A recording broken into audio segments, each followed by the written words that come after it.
Assalamualaikum warahmatullahi wabarakatuh. Saya Yuki Pahlevi, calon guru penggerak angkatan 8 Kabupaten Sukabumi dari SD Negeri Cianaga, Kecamatan Kabandungan. Hari ini saya ditemani oleh Ibu Riri, guru wali kelas 1. Bu Riri, apa kabar Bu Riri? Alhamdulillah baik, Pak. Oke, Bu Riri, hari ini saya akan melakukan percakapan praobservasi dengan Bu Riri, di mana tujuan dari praobservasi ini untuk mengetahui jalannya proses pembelajaran yang akan dilakukan sebagai persiapan awal pembelajaran. Terus agar Ibu Riri lebih siap menghadapi pembelajaran yang akan diberikan kepada muridnya ya. Oke Bu Riri, gimana kabarnya? Alhamdulillah baik, Pak. Oke, baik. Maaf Bu Riri, saya akan menanyakan beberapa pertanyaan buat Bu Riri sebelum kita melaksanakan observasi. Kita observasi dulu yang tadi disebutkan tujuan dari observasi. Dan setelah observasi, saya akan melakukan pasca observasi yang nanti di mana nanti akan didampingi oleh pengajar. Oke, untuk pembelajaran untuk pertanyaan yang pertama, tujuan pembelajaran yang akan disampaikan Bu Riri dalam kelas itu apa? Untuk tujuan pembelajaran kan di sini saya akan mengangkat di bab 3 ya tentang bilangan di poin B, yaitu lebih tepatnya di mengenai tempat. Di sini saya dengan menggunakan kartu angka, siswa dapat menentukan dan menuliskan angka lambang bilangan 11 sampai dengan 20. Dengan kartu angka juga di sini anak bisa menentukan nilai tempat puluhan dan satuan dari angka 11 sampai dengan 20. Lalu siswa juga bisa menentukan nilai tempat puluhan melalui lembar kerja penguasaan diri. Anak juga bisa menentukan lambang bilangan 11 sampai dengan 20 dengan cepat. Baik, jadi Bu Riri, dalam tujuan pembelajaran ini ingin siswa bisa menentukan tentang lambang bilangan dan nilai tempat puluhan dan satuan. Pertanyaan yang kedua, Bu Riri, area pengembangan yang hendak ingin dicapai dalam pembelajaran nanti di dalam kelas itu. Untuk pengembangan yang saya capai di anak, terutama anak itu pengen bisa lebih aktif dalam belajar ya Pak ya. Anak itu bisa lebih minat, mau belajar apapun, anak harus lebih minat, lebih aktif. Dan di sini juga saya akan menggunakan pembelajaran berdiferensiasi proses dan konten.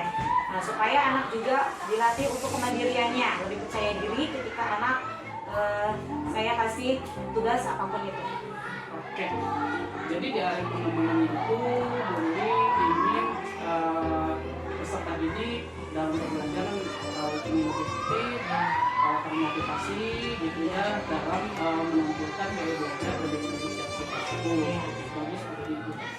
Yang selanjutnya Bu Riri, strategi yang akan dipersiapkan dalam perangkat pembelajaran Bu Riri seperti metode model pendekatan yang ingin diterapkan di pembelajaran Bu Riri seperti apa? Oke, untuk strategi mungkin saya akan menyesuaikan ya antara media dan pembelajarannya seperti apa. Di sini kan sesuai tujuannya saya akan menggunakan kartu angka, yaitu dengan menggunakan model match. Ya, dimana model match ini menggunakan strategi kooperatif. Anak itu berkelompok menyelesaikan tugasnya secara bekerja sama dengan menggunakan kartu angka yang saya berikan kepada anak. Jadi ini menggunakan modelnya itu match ya dengan secara kooperatif kelompok. Itu juga sesuai dengan KSM-nya sendiri, kompetensi sosial emosionalnya, karena jadi siswa dan kelompok bisa menunjukkan pembelajaran manajemen diri ya, terus bisa belajar diri, berrelasi dan rasa bertanggung jawab secara itu. Nah Bu Riri, media yang pembelajaran yang ingin ditampilkan atau digunakan di pembelajaran ini. Medianya yang pertama saya menggunakan PowerPoint ya. Yang kedua ada penampilan video pembelajaran. Nah, supaya anak lebih tertarik, nah, anak lihat dulu video, anak juga akan lebih semangat dengan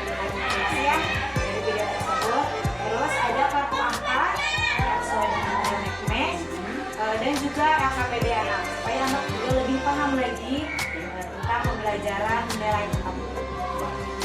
Baik sekali gimana ya di dalam kelas media itu sudah terpenuhi isi dari PPT-nya ada PowerPoint, ada penampilan pembelajaran gitu ya. Oke Bu Rini, setelah observasi ini saya nanti akan berkasih dulu melakukan observasi gitu ya. Melakukan observasi nanti akan pasca observasi Bu Rini nanti kemudian melakukan refleksi dalam pembelajaran bersama pengajar praktik saya Ibu Rini. Nah, yang terakhir Bu Rini, pertanyaan dari saya, apa yang dapat dari percakapan hari ini dengan saya? Untuk percakapan hari ini, saya sangat termotivasi ya. Apalagi dari Bapak ini, guru calon guru penggerak. Ya, mungkin mudah-mudahan saya juga berminat ya Pak ya mengikuti jejak Bapak untuk jadi calon guru penggerak. Di sini komunikasi saya dengan Bapak sangat menarik sekali, membuat saya ingin terus mengembangkan kinerja saya di sekolah ini, terutama dalam menyiapkan segala media, strategi yang sesuai dengan pembelajaran yang akan saya sampaikan. Membuat anak lebih aktif, masukan-masukan dari Bapak membuat saya termotivasi untuk mengembangkan dari semua media model yang akan saya kembangkan kepada anak. Oke, jadi percakapan ini sangat berguna ya. Jadi dalam mempersiapkan pembelajaran dan mudah-mudahan cita-cita Bu Rini untuk menjadi next CGP bisa terkabul. Itu saja mungkin Bu Rini percakapan pas pra-observasi dari saya. Nanti saya akan masuk ke observasi berikutnya. Mungkin ya, terima kasih ya Bu Rini. Ya, sama-sama.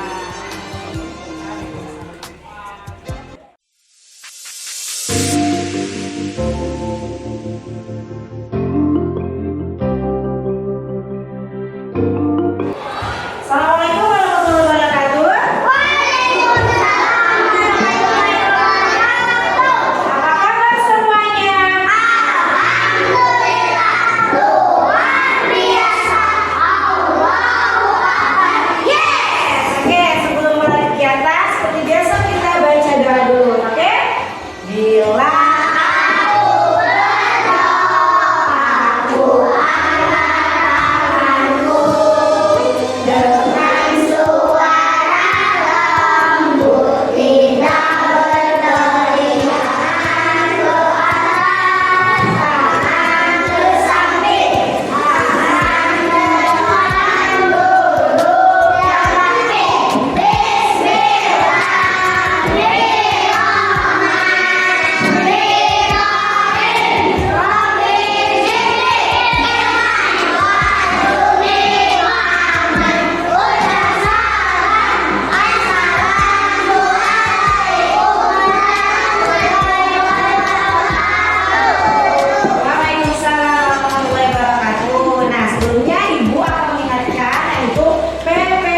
Assalamualaikum warahmatullahi wabarakatuh. Jumpa lagi di percakapan pasca observasi bersama saya Yuki Fahriti, calon guru penggerak angkatan 8 Kabupaten Sukabumi. Saya masih ditemani oleh Ibu Riri Zitia Horianisa selaku guru yang diobservasi pada kegiatan Supervisi Akademik. Saya pun juga ditemani oleh Ibu Wiwi Widiani sebagai guru pengajar praktik pada program pendidikan guru penggerak angkatan 8. Assalamualaikum Ibu. Gimana kabarnya? Baik. Alhamdulillah baik. Alhamdulillah baik. Di percakapan observasi ini saya akan menanyakan beberapa pertanyaan terkait dengan proses observasi kelas yang sudah Ibu lakukan dengan tujuan untuk mengevaluasi sejauh mana proses pembelajaran yang Ibu berikan kepada murid dalam kelas. Oke Ibu, untuk pertanyaan yang pertama nih, bagaimana perasaan Ibu terkait dengan jalannya kegiatan observasi dalam kelas yang sudah berlangsung? Pas kemarin observasi, jujur ya, saya deg-degan. Karena pas belajar itu saya jadi ngerasa diamati, saya ngerasa diawasi. Takutnya ada yang salah, jadi saya pas belajar ngerasa agak canggung gitu, agak deg-degan juga gitu. Jadi Ibu merasa deg-degan ya, walaupun diamati atau diobservasi oleh rekan sejawat. Iya. Baik Bu, itu perasaan yang sangat manusiawi ya Bu.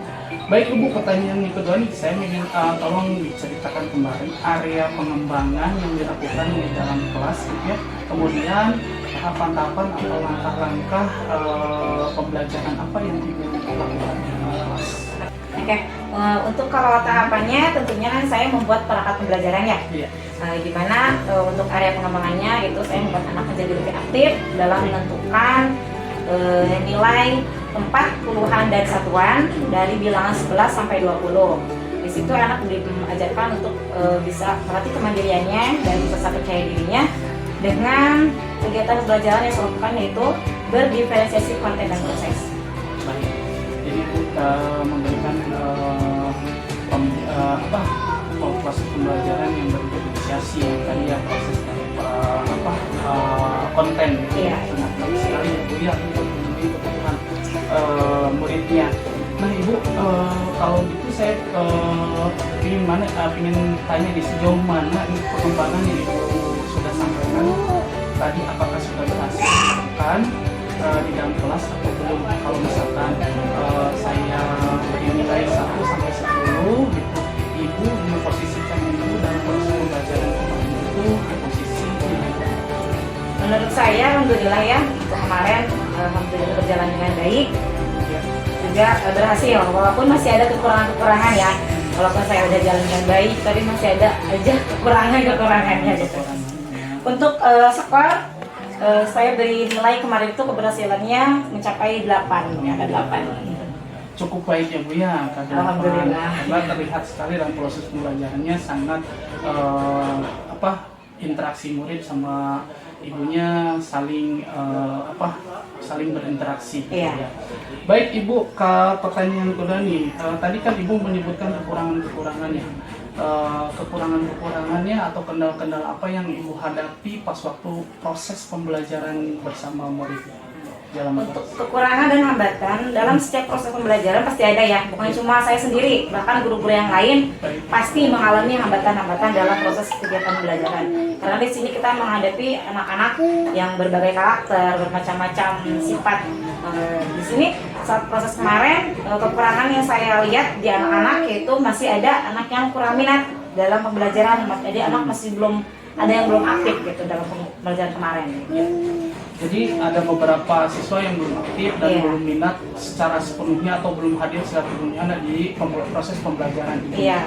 Nah kalau boleh tahu Bu, kenapa tuh bisa siswa itu bisa kurang aktif atau belum sepenuhnya hadir dalam proses pembelajaran ini? Oke. Kekurangannya itu saya bisa setelah saya amati ya, karena kan saat itu saya menggunakan strategi diskusi secara berkelompok. Nah, setelah saya amati kenapa anak itu kurang aktif, mungkin di situ saat pembagian kelompok, dalam satu kelompok itu saya terlalu banyak Nah, dalam satu kelompok mungkin anak terlalu banyak sehingga anak yang kurang aktif itu hanya mengandalkan temannya saja.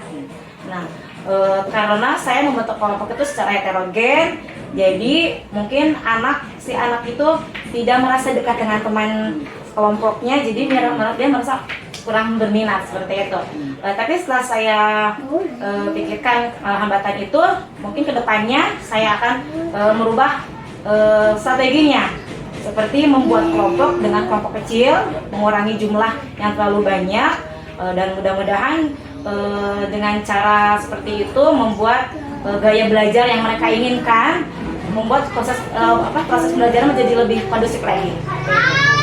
Baik Ibu, mudah-mudahan apa yang direncanakan dan direalisasikan bisa dikembangkan lagi sehingga bisa memunculkan pembelajaran yang menuntun dan sekaligus berpihak pada murid. Nah Ibu, kira-kira nih kapan melakukan perubahan sesuai dengan rencana-rencana yang Ibu tadi sampaikan? Oke, sebelumnya kan saya juga harus membuat dulu perangkat pembelajarannya ya, kayak perbaikan. Mungkin dari hari kemarin, mungkin 2 hari selanjutnya akan saya lakukan lagi proses perbaikannya. Saya tunggu ya Bu ya, hasilnya dari proses perbaikan itu. Nanti kita cerita-cerita lagi ya gimana proses pembelajaran Ibu, apakah sudah terrealisasi dengan baik atau misalkan masih harus ada perbaikan. Baik Ibu Riri, saya akan menyampaikan hasil observasi pembelajaran di dalam kelas ya. Yang pertama di aspek dan strategi pengembangan, selama proses pembelajaran terlihat siswa dapat belajar dengan aktif dan tertib. Terus yang keduanya, dalam pelaksanaan presentasi siswa dapat percaya diri dalam menyampaikan hasil kerjasama bersama kelompoknya. Yang ketiganya, kegiatan pembelajaran yang telah dilakukan telah mencerminkan diferensiasi konten, proses, dan produk ya. Nah untuk catatannya Ibu Riri, untuk kegiatan pembelajaran secara keseluruhan sudah bagus, namun cinta pembelajaran masih belum tersusun secara sistematis, jadi masih banyak yang terlewat atau banyak yang Guru juga belum menyampaikan manfaat dari kegiatan pembelajaran serta rencana penilaian belum disampaikan kepada peserta didik. Jadi Ibu Riri masih lupa untuk menyampaikan penilaiannya seperti apa, terus di persepsi atau pemberi acuan. Itu saja mungkin catatan observasi di dalam kelasnya Ibu Riri. Seperti itu. Nah sekarang selanjutnya saya akan memberikan kepada Ibu Wiwi Widiani sebagai pengajar praktik untuk memberikan umpan balik atau tanggapan terkait dengan jalannya kegiatan percakapan pasca observasi. Mangga Ibu. Terima kasih Pak Yuki. Assalamualaikum warahmatullahi wabarakatuh. Waalaikumsalam warahmatullahi wabarakatuh. Alhamdulillah kita bisa berjumpa lagi di sini dalam rangka percakapan pasca observasi yang observasi Ibu Riri ya.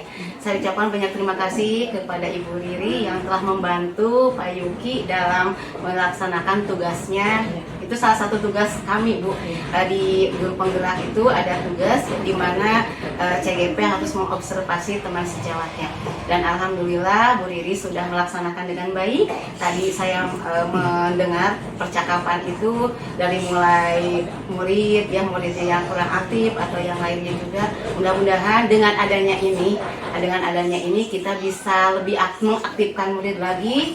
Dengan adanya guru penggerak di sini, mungkin nanti ya Pak Yuki ya, kita selaku ada tugas khusus bagi kita untuk guru penggerak nantinya, bahwa kita harus menjadikan agen perubahan di sekolah ini. Yang itu yang paling penting ya Bu Riri ya.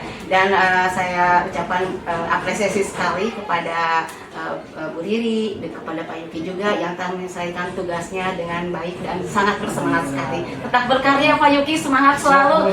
Bu Riri, terima kasih sekali lagi. Mungkin hanya itu saja yang bisa saya sampaikan. Billahi taufiq wal hidayah. Wassalamualaikum warahmatullahi wabarakatuh. Waalaikumsalam warahmatullahi wabarakatuh. Terima kasih Ibu atas umpan balik tentang proses berjalannya percakapan pasca observasi ini. Nah demikianlah rangkaian kegiatan supervisi akademik dari pra observasi, observasi dan pasca observasi. Saya ucapkan terima kasih. Wassalamualaikum warahmatullahi wabarakatuh. wabarakatuh. Waalaikumsalam warahmatullahi wabarakatuh.